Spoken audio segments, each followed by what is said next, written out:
Sir வாங்க உட்காருங்க. மா உட்கார்ற. நான் தாமா வர சொல்லியிருந்தேன். உட்காருங்க.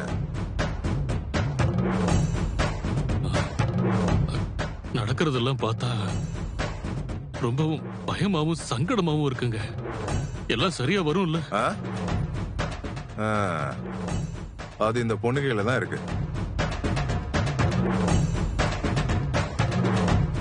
இந்த பொண்ணை வாழ வைக்க எங்களால முடிஞ்ச சப்போர்ட்டை தர்றதுக்கு ரெடியா இருக்கும். மீடியால நியூஸ் வந்துருச்சு.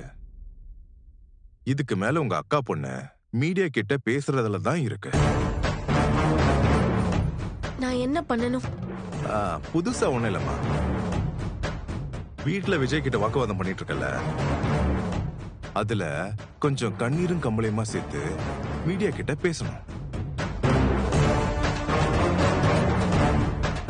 எனக்கு யாரும் இல்ல, விஜய் ஒருத்தர் தான் எனக்கு இருக்காரு.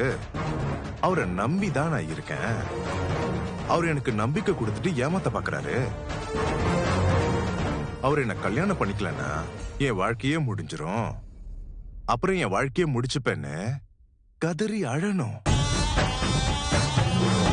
மீடியாக்காரங்களுக்கு உன் மேல பரிதாபம் வரணும்.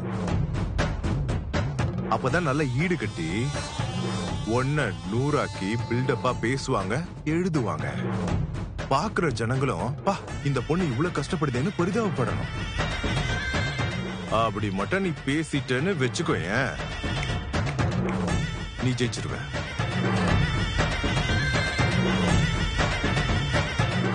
என்னம்மா நான் சொன்ன மாதிரி பேசிடுவல்ல?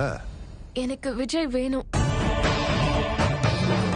என்னால அவனை யாருக்காகவும் விட்டு கொடுக்க முடியாது.